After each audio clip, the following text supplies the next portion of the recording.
Hello, I want to review in this tutorial simple expansions of 1 using very common voice leadings.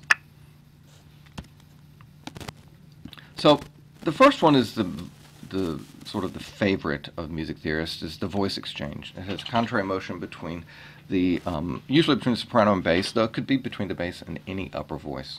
So and it can be used to expand any stable triad with some adjustments, but it works very well for tonic. Obviously, it also works for 4, the 4 chord. But I want to just review it for you now with the tonic triad. So here we have Do, Re, Mi, and I have 4 sharps. I'm going to start in the key of C sharp minor. So Do, Re works in minor as well, so it's Do, Re, Mi in the minor.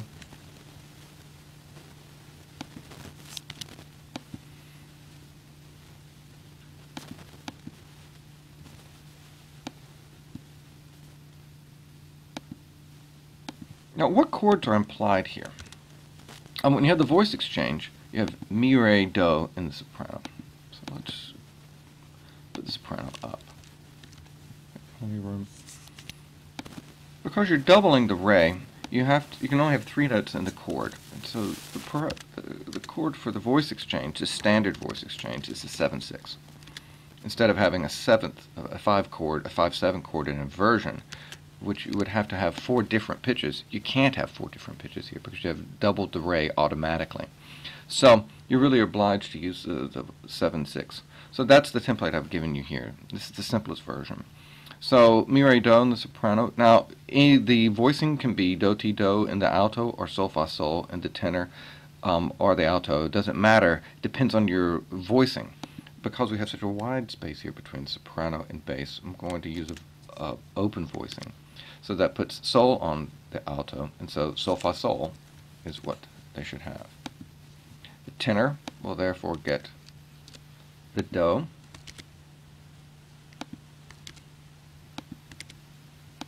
I just have Do, Ti, Do. T has to be raised, so it's E sharp. Let's listen.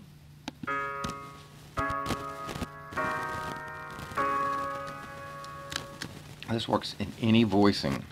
It works in closed voicing. It works in keyboard style. Keyboard style would just simply have the tenor up an octave and all 3 voices in the right hand.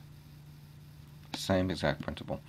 Now let's take a different option, one which you have parallel motion and parallel tenths between the bass and soprano. So I can just use my same basic template and make adjustments. Do, Re, Mi works well. By the way, but both the voice exchange and the parallel tenths work forwards as well as backwards.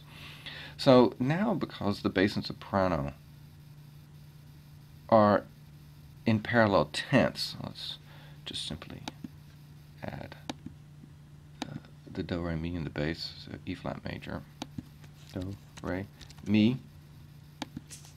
But against that in the soprano, now we have Mi, Fa, Sol.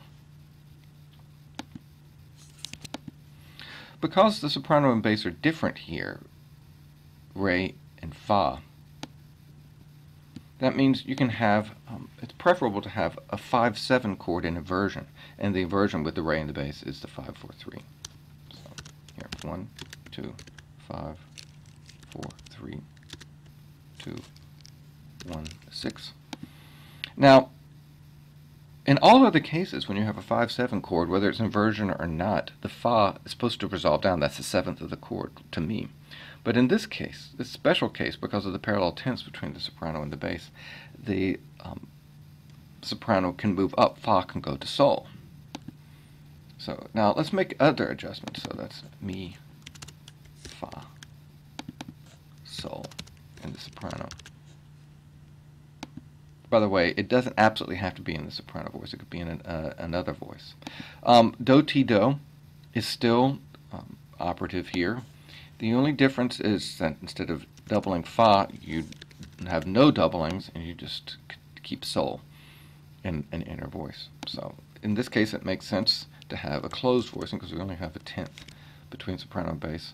So that means do in the alto, do ti do. And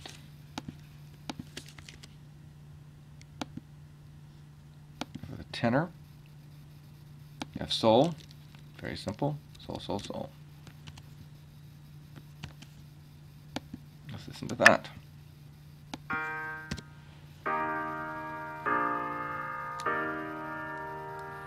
And again, it works in minor very well.